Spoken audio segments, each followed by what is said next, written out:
today we're going to make an old-fashioned pie, a vintage recipe. Some call it I think Laura Ingalls Wilder called it a Desperation pie. So we're all about vintage and old-fashioned and heritage. Let's make a pie.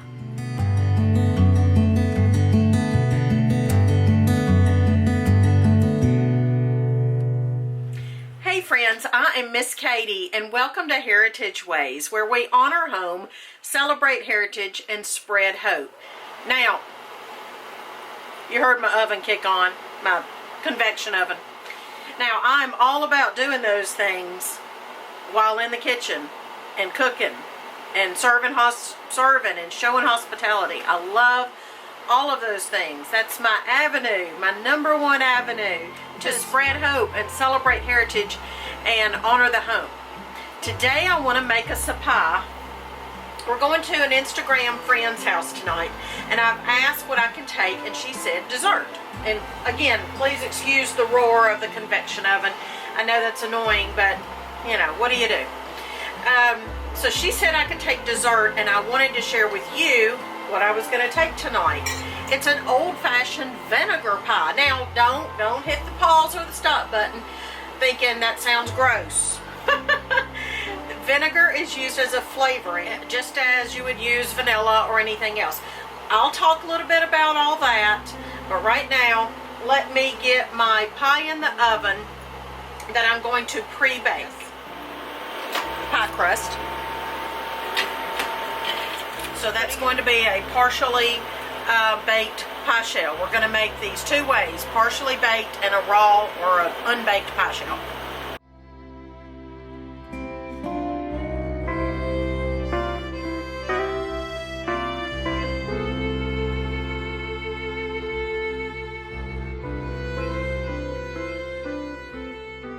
Okay, first thing we're going to do is put 4 eggs.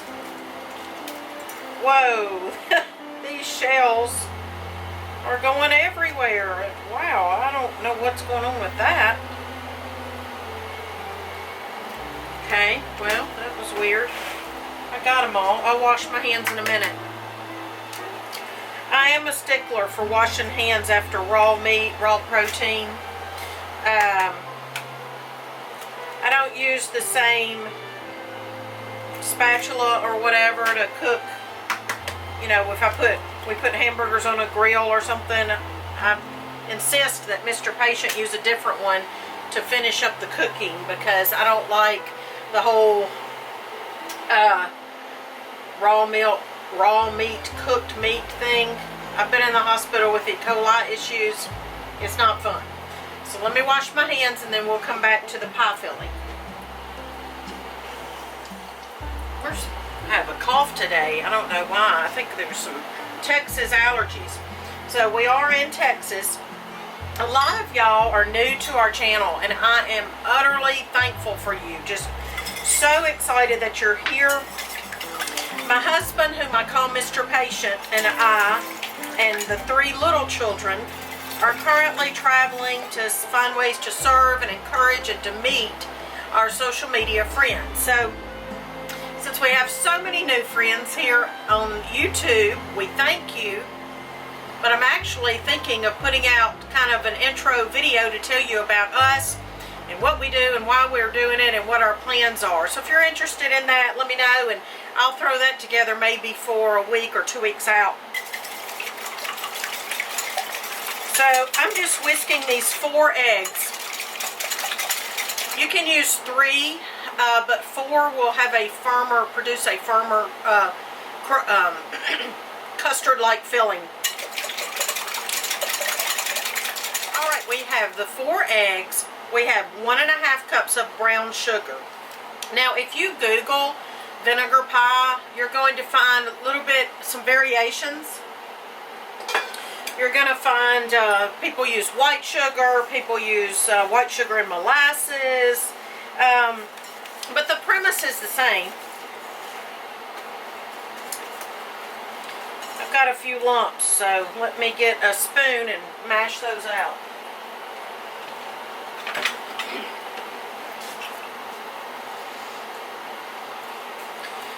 The idea is the same. It's using what you have, and that's how this recipe came to be. It's as old as the 1800s, maybe older, but I can just see pioneer women making this. And like I said, Laura Ingalls Wilder's mother, Ma Ingalls, Caroline Ingalls, made this, and it's what you had on hand. It's basically a custard pie. Now, it is similar to the chess pie that's made, and I've got a video about chess pie. I had somebody to ask me, don't you need to include lemon flavoring or lemon juice in the chess pie? No. Chess pie is not lemon pie. Chess pie is chess pie, and it's made with cornmeal. So that's the difference in this. That's one of the two differences I see in this and chess pie. Chess pie has cornmeal. This does not. Chess pie, this has vinegar, and chess pie does not.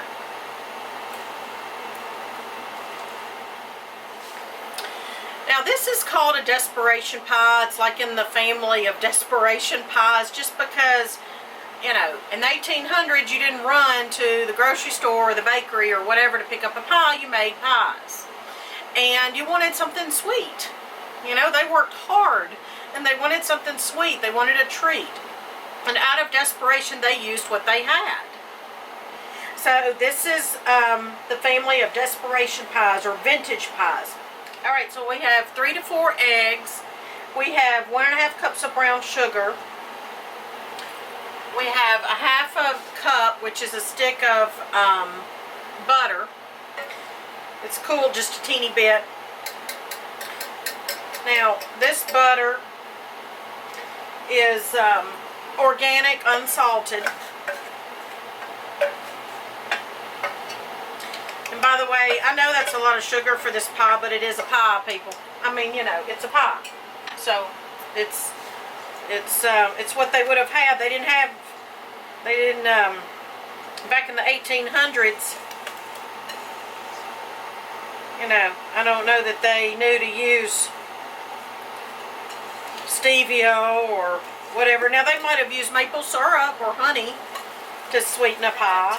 Last Saturday, on our collaboration video, if you haven't watched that collaboration, the pantry mixes with Constance from Cosmopolitan Cornbread and Vicki from Vicki's Country Home and Tammy from Little Jordan Farm and Lori from Whippoorwill Holler and me. If you haven't watched that, please do so. But last Saturday, I mentioned 2 things I want to clarify. First, I need to take this out of the oven.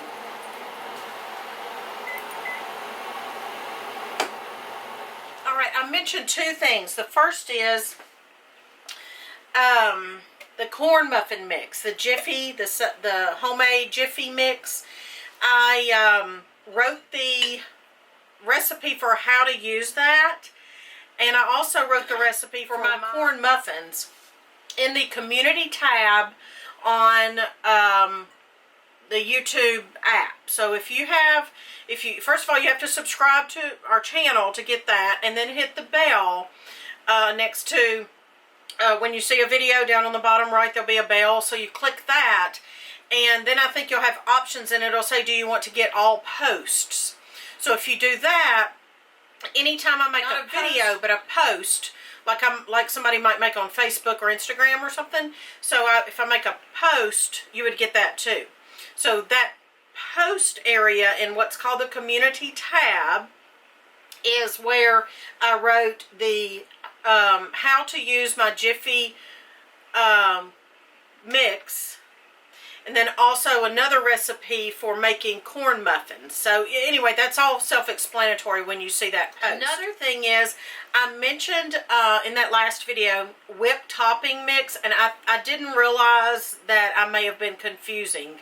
Well, half the time I confuse myself, so I'm not surprised if I confuse others, and I apologize for that. But that whipped topping mix is actually, I purchase it at bulk food stores. So the Amish bulk food stores where I purchased that. So I didn't mean to sound confusing, like I actually mix that up. I was only offering, ideas for alternatives for the Cool Whip type stuff. And so that's what that was. So I apologize if I confused y'all on that. Alright, so now I've got my oven heating up. Now there are two ways you could do this. I have a convection oven. I'm actually doing it at 400. And I'll tell you how many minutes it took at 400 in the convection after it's done.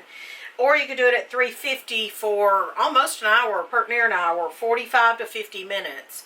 So, now that is going to be in the unbaked shell, what I'm talking about right now.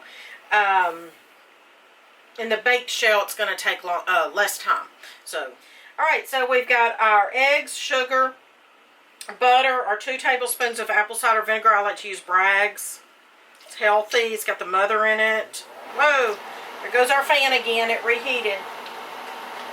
Now, I've got 1/4 teaspoon of salt that I just kind of eyeball because I don't need a measuring spoon for that. And then a teaspoon of homemade vanilla. I've got a video about that. I usually eyeball it, but for y'all today I'm going to measure it. There's that. And that's it. Need a spatula. Now, custard pies are as old as the hills. I mean, this is one of my favorite cookbooks, Amish Cooking. That's the name of it. My Mennonite friends told me about this particular cookbook, but I was looking through the cookbook and cream custard pie, velvety custard pie, raisin custard pie. I mean, it's just, it's your basic ingredients for something sweet. Just wanted something sweet. So it's your basic ingredients that you might have in the pantry, and I'm flopping it everywhere. Basic ingredients that you might have in the pantry. I'm just going to get this mixed up real well. I'm going to put this unbaked pie shell, and then I'm actually going to come back and make another one just like this, same filling.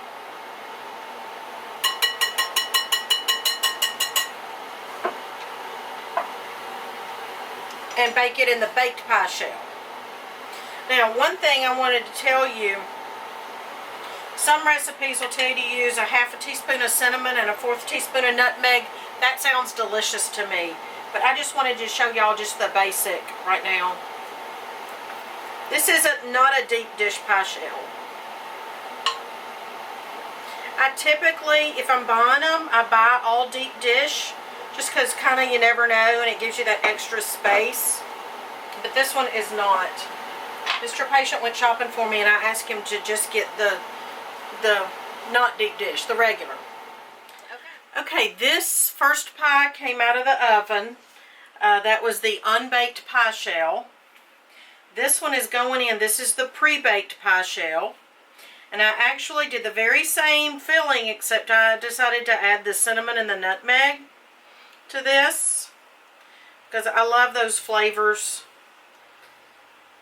Alright, now, I want to tell you one thing. It's kind of like a production note, but I do live in an RV at this point in my life, and it is so super hard to cook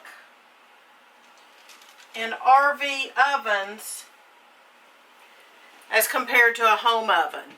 I have a gas oven down here. It does not keep steady temp, so I don't want to cook something like a baked good down there because it fluctuates. First of all, it's like 40 degrees off or 60 to begin with, and then it just fluctuates. Like we have to kind of stand over here and adjust the temp all the time. So I don't cook baked goods down there.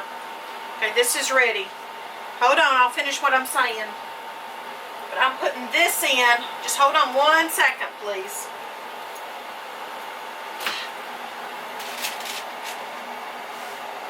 So this is a convection oven. Convection ovens, whether it's home or RV or wherever, cook like you set them 25 degrees lower than you would a regular oven, conventional oven. So it's actually 425 degrees for 25 minutes is the recipe, but I have to adjust. So so I don't confuse y'all, I'll write the real recipe down below for a conventional oven, which is what most people have at home. What I was saying was, so this is it's a microwave convection. And so when I use it, I don't use it as a microwave, but when I use it as a convection, that corner back there always burns. So I have to turn my pie around. So just when you see me bake something in this house and it looks burned or overdone, just know I'm doing my best to cook in this oven. And so your outcome is probably going to be a lot more pleasant than mine in your own home. I also have a toaster oven that I've used, and that's what I used to bake the chess pie that I made for y'all. Alright, so this one is, and this pie is going to rise up and then kind of relax, not fall. I don't want to use that word, but yeah, fall. And it really needs to cool before we try it. So, see, this corner is a little more done. I had to actually turn the pie around, and it's still... But, you know, I don't want that to keep me, just because it's a struggle and a challenge, rather. I don't want that to keep me from baking a pie. So there you have that one. You know, while my pie's baking, I was sitting here reading, and I thought, I'll just share this with y'all, too, if you don't mind.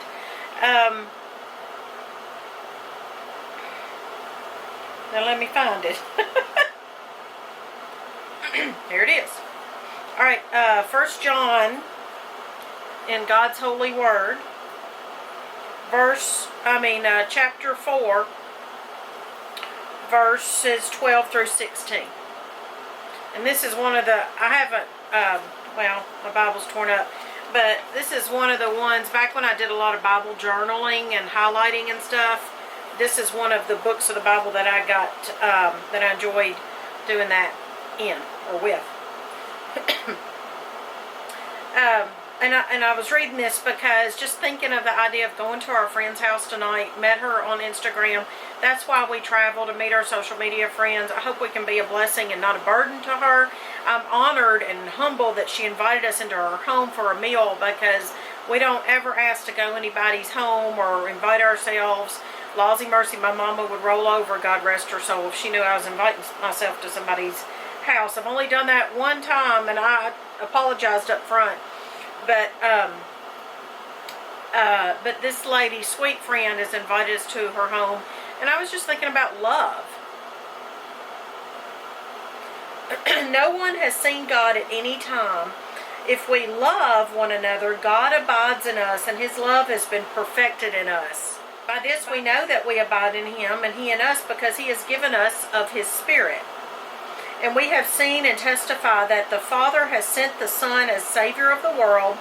Whoever confesses that Jesus is the Son of God, God abides in Him and He in God. And we have known and believed the love that God has for us. God is love. And he who abides in love abides in God, and God in him. Isn't that beautiful? Thanks for joining us today. We're going to head out to our friend's house, and she has graciously said that we can finish up this video at her house and try the pies there. So they need to adequately cool first, so that's what we're going to do. See y'all next time.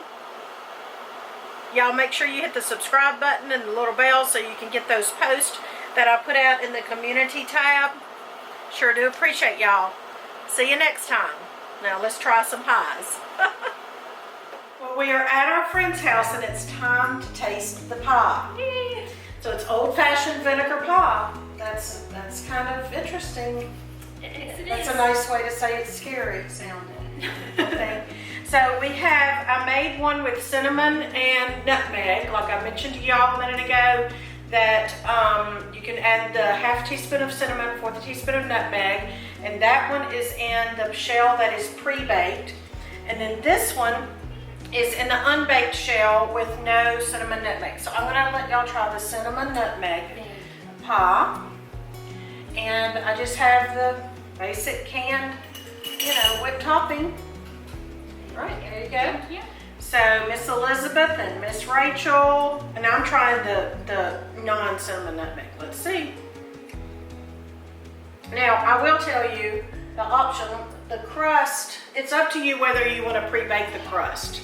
So I will have in the description box below the time differences on the baking. Okay, what do you think? It's really good. It's very good. All right. The vinegar is used as a flavoring. It doesn't scream at you, does it? I can't even taste it. That's really good. This one's pretty good. I mean, now that I know it has vinegar, I can kind of taste it, but if I didn't know, it would just be a nice sweet sour, or not even sour, but just a tang. Just a little bit of It cuts the sugar a little bit, don't you think? It does. It's not too sweet. All right. Well, thanks for having us over. Thanks for trying the pie. Thank you. It's been a nice night. All right, Elizabeth, which one did you like? The one with cinnamon nutmeg or just the custard, the basic? I actually liked the basic. Okay. There's almost a distinct difference though, isn't there? There is. Almost just, yeah. You'd have to like cinnamon and nutmeg to. You do, which I do. I do I like too. the other one as well. But no, getting to try the original pie was really good. Okay. All right. Thank you. You're welcome. Well, the cinnamon nutmeg one was good. It reminded me of a pumpkin pie. But I prefer, what are you calling it, the basic? Well, just this. Because it kind of reminds me of the chess pie. Okay, but it's I not exactly. I like that one better.